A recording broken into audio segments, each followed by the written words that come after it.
Good day everyone, I'm Mute Penguin and welcome back to the channel. In today's video I'm going to be giving you 4 reasons as to why the 3 strikes formula in the Nitrogen era is most utterly and absolutely horrendous in Thomas and Friends. But firstly I'm going to explain to those of you who don't know what the 3 strikes formula is. We begin. The 3 strikes formula is, well, a formula where a character is given a certain job to do, most of the time given by the Fat Controller, and instead of the episode's main character doing that job they were assigned to do, they make a mistake or a strike, hence why it's called the 3 strikes formula. The character continues to make the same mistake until they have done it 3 times, until on the 3rd mistake, the character finally realises they have screwed up big time. The rest of the episode is the character apologising for the mistake and them doing the job they were assigned to do, meaning they finally grew themselves a functioning brain. For the finale of the episode, the character is praised by the Fat Controller or whoever that they are a really useful engine or bus, or whoever the main protagonist is of the episode. Okay, that's the formula for you. On to the reasons as to why it is absolutely awful and horrendous. Number 1, episode giveaways. What I mean by that is this. Once the protagonist of the episode is given a job, you already know what's going to happen. You know the job they are given won't be done until what? The final third of the episode? With the rest of the episode being filled of the mistake they have to make 3 bloody times. The episode becomes very pointless to watch, as once you've seen the mistake they will make, you'll pretty much just see it a 2nd and a 3rd time. You might as well just skip the intro, as every Nitrogen episode has the same intro. All the engines on the island of Sodo love the Fat Controller, they love to work on the railway, blah de blah. Watch the part where the job is assigned, witness them mess up the first time, then skip to where they realise they've screwed up on the job, and watch from that part until the end. But don't worry, if you skip the parts I told you to skip, you wouldn't really have missed anything important, as the parts you've skipped would have been the same as every other episode from the Nitrogen era. Seriously.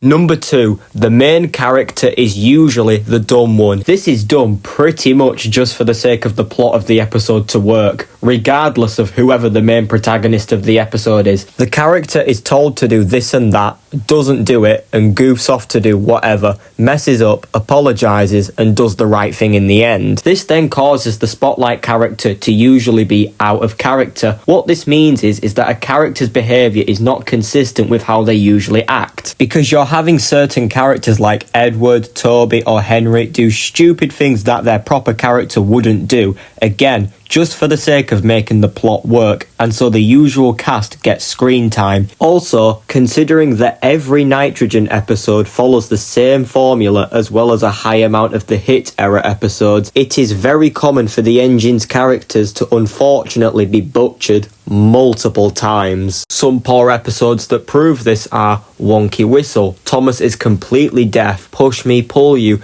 the characters are written horribly, Thomas's Frosty Friend, as it has a 5 strike formula instead of the usual 3. The Christmas Tree Express, as Toby is a miserable old pile of wood, and I guess Rheneas is out of character as well. Up and away, because every character in the episode except for Gordon has more than 1 brain cell. Everyone else is just flat out stupid, especially you two. Good God, these episodes are atrocious. Drop a like.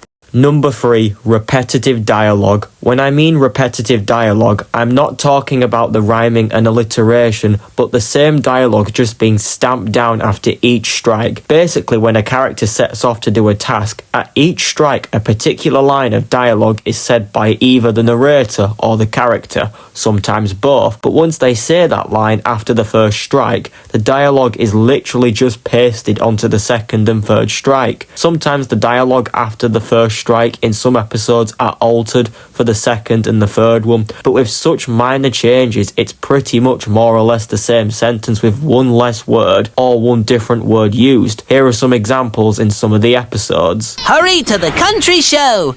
Tell your friends and don't be slow! Thomas blew his wonky whistle loud and long. So Thomas blew his wonky whistle loud and long. Hurry to the country show! Tell your friends and don't be slow! So Thomas blew his wonky whistle loud and long. Hurry to the country show. Tell your friends and don't be slow. Thomas pulled up at the junction to the washdown.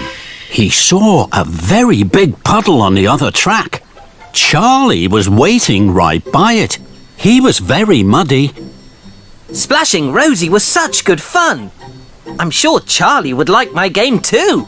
And I'm sure I have time for another puddle before the washdown. Here I come, Charlie! Splish, splash, splash! At the next junction, Thomas waited to chuff left to the washdown. Then he saw a very big puddle on the right track. Emily was waiting. Emily's muddy already. I'm sure she'd like my game. And I'm sure I have time for another puddle before the washdown. Here I come, Emily! Splish, splash, splash! At the next junction, Thomas waited to chuff to the washdown. Then he saw a very big puddle right beside James. James is muddy already. I'm sure he'd like my game. And I'm sure I have time for just one more puddle before the washdown. Here I come, James! Splish, splash, splash! I get it! See what I mean? So not only are the episodes flat out dull, but also the episode scripts are incredibly lazy, as there is little to no change in the dialogue following each strike. This is exactly why when Thomas fans think of a word to describe not just the nitrogen era, but the majority of the hit era too, the word is boring, as it's literally all the same crap.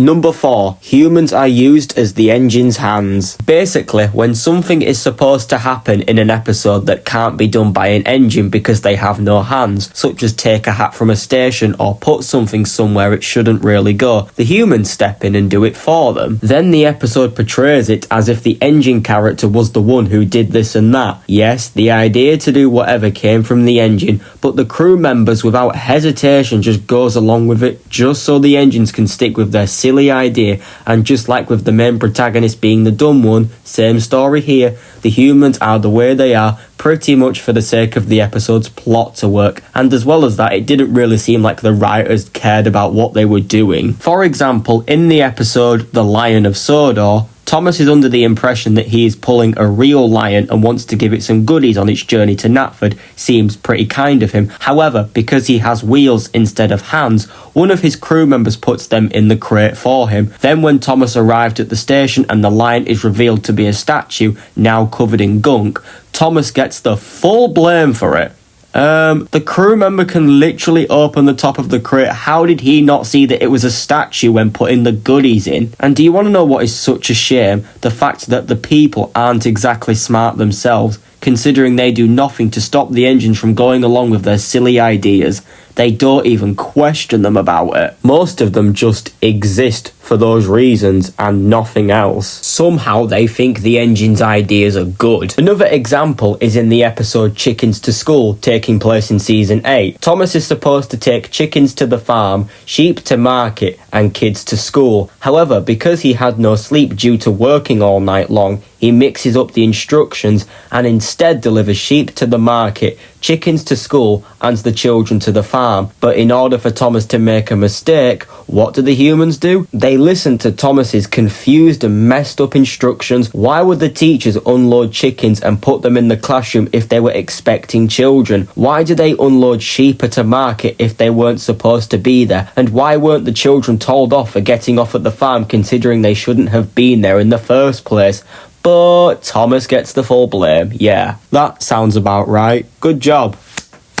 All of this for the plot, and what a shame. If they were written much better with a similar or the same idea in mind, it could have worked really well in the end. A lot of these episodes have such wasted potential because of this stupid formula. Anyway guys, that's going to be it for today's video. I hope you enjoyed and thank you so much for watching. And if you watched until the end, comment banana, because why not? This was 4 reasons as to why the 3 strikes formula in Thomas is absolutely appalling. Do you agree with my reasons? If you have any more reasons, let me know down below in the comments. I'd love to hear your thoughts about it all. Whew. Anyways, I'm gonna get off now. I need to lie down. I've been through almost 10 minutes of pure torture talking about one of the worst things in Thomas and Friends. Oh, good God, I need a break now. I'm gonna go to sleep. I'll catch you guys in a bit. You take care.